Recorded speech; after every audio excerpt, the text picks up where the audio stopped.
सोचिए, किसी भी बड़ी और शानदार इमारत को बनाने से पहले क्या चाहिए होता है? एक ब्लूप्रिंट, है ना? एक नक्शा जो उसकी नींव, उसके पिलर्स, उसकी हर एक दीवार की जगह तय करता है। भारत का संविधान भी बिल्कुल ऐसा ही एक ब्लूप्रिंट है।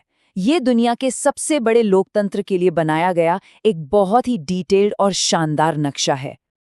तो सवाल ये उठता है कि दुनिया के सबसे बड़े लोकतंत्र का ये ब्लूप्रिंट आखिर दिखता कैसा है?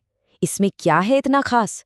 चलिए आज इसी जबरदस्त डिजाइन की एक-एक परत को खोलते हैं और समझते हैं कि ये डॉक्यूमेंट भारत को एक देश के तौर पे कैसे डिफाइन करता है। इस सफर में हम 5 हिस्सों में इस ब्लूप्रिंट को समझेंगे। सबसे पहले इसका एक इंट्रोडक्शन लेंगे, फिर देखेंगे कि इसे बनाने वाले कौन थे और उन्हें प्रेरणा कहाँ से मिली। इसके बाद इसके स्ट्रक्चर यानी अधिकार और कर्तव्यों को समझेंगे, फिर सरकार के लिए इसकी गाइडलाइंस देखेंगे और आखिर में जानेंगे कि इसे एक लिविंग डॉक्यूमेंट यानी जीता जागता दस्तावेज क्यों कहा जाता है। तो चलिए शुरू करते हैं हमारे पहले सेक्शन से, भारत का संविधान एक परिचय। ये वो बुनियाद है, वो नींव है जिस पर आज के मॉडर्न इंडिया की पूरी इमारत खड़ी है। इस नींव की कहानी में 2 तारीखें बहुत बहुत जरूरी हैं।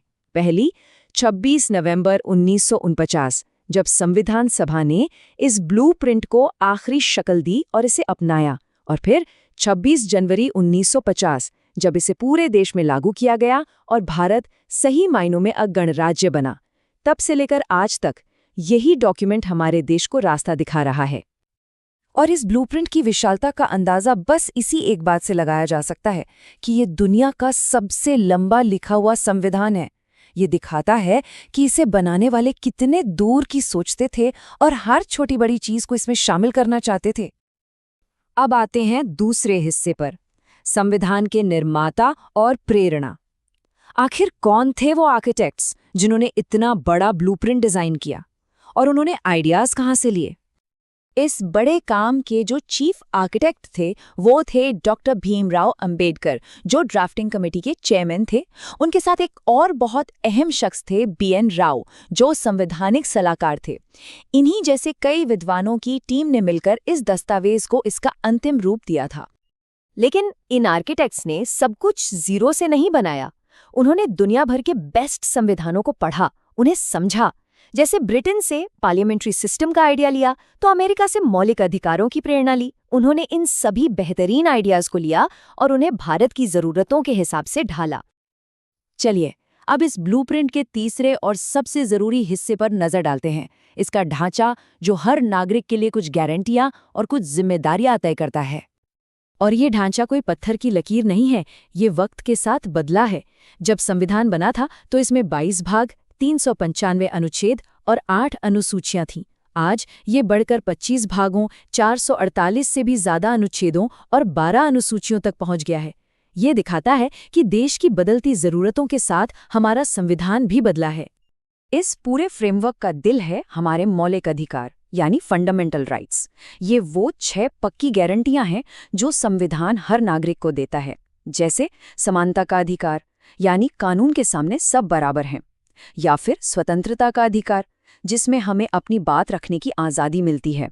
यही अधिकार भारतीय लोकतंत्र की असली जान है। और इन सभी अधिकारों की रक्षा करने वाला एक सुपर अधिकार है, आर्टिकल 32 यानी संवैधानिक उपचारों का अधिकार। डॉक्टर अम्बेडकर ने इसे संविधान का दिल कहा था। क्यों? क्योंकि यही वो आर्टिकल है जो किसी भी नागरिक को अपने अधिकारों के हनन पर सीधे सुप्रीम कोर्ट जाने की ताकत देता है। इसके बिना बाकी सारे अधिकार बस कागज पर लिखे शब्द रह जाते। अब हम अपने चौथे पड़ाव पर हैं, शासन के लिए मार्गदर्शक। ये संविधान का वो हिस्सा है जो सरकार के लिए एक नैतिक कंपास यानी मोरल कंपास की तरह काम करता है। इन्हें कहते हैं राज्य के नीति निदेशक तत्व। ये आयरलैंड के संविधान से लिए गए हैं और इनका मकसद है भारत में सामाजिक और आर्थिक बराबरी लाना। हाँ, ये फंडामेंटल राइट्स की तरह कोर्ट में लागू नहीं करवाए जा सकते, लेकिन ये सरकार को हमेशा याद दिलाते हैं कि उन्हें किस दिशा में काम करना है। तो अधिकार मिल गए, सरकार के लिए गाइडलाइंस भी हो गईं, लेकिन नागरिकों की भी तो कुछ जिम्मेदारियां हैं, है ना? तो संविधान में नागरिकों के लिए भी कुछ कर्तव्य बताए गए हैं। इन्हें 1976 में जोड़ा गया था, जिसकी प्रेरणा सोवियत संघ के संविधान से मिली थी। आज कुल 11 मौलिक कर्तव्य हैं जो हमें देश के प्रति हमारी जिम्मेदारियों की याद दिलाते हैं। और अब हम आ गए हैं अपने आखिरी सेक्शन पर, एक जीवंत दस्तावेज। हमारे संविधान निर्माताओं ने एक ऐसा ब्लूप्रिंट बनाया जो वक्त के साथ खुद को बदल सकता है, खुद को बेहतर बना सकता है। इसका सीक्रेट छिपा है आर्टिकल 368 में। ये आर्टिकल हमारी संसद को ये पार देता है कि वो संविधान में संशोधन कर सकें, यानी इस ब्लूप्रिंट में जरूरी बदलाव कर सकें। इसी पावर की वजह से हमारा संविधान 70 साल बाद भी उतना ही रेलेवेंट है। अब तक 100 से भी ज्यादा संशोधन हो चुके हैं। इनमें से कुछ ने तो देश पर बहुत गहरा असर डाला, जैसे 42वां संशोधन। इतना बड़ा था कि उसे मिनी कॉन्स्टिट्यूशन भी कहते हैं। इसी ने समाजवादी और पंथ निरपेक्ष जैसे शब्द प्रस्तावना में जोड़े थे। वहीं पहले ही संशोधन ने ये साफ किया था कि बोलने की आज़ादी तो है, लेकिन उस पर युक्तियुक्त प्रतिबंध भी हैं। मतलब ये आज़ादी अनलिमिटेड नहीं है। तो हमने देखा कि भारत का संविधान सिर्फ एक कानूनी किताब नहीं, बल्कि एक राष्ट्र के सपनों, उसके अधिकारों और उसकी जिम्मेदारियों का एक जीता जागता ब्लूप्रिंट है। लेकिन सबसे बड़ा सवाल यही है कि 70 साल से ज्यादा गुजरने के बाद ये जीवंत दस्तावेज भविष्य के नए चैलेंजेस का सामना करने के लिए कितना तैयार है? इसका जवाब तो वक्त ही देगा।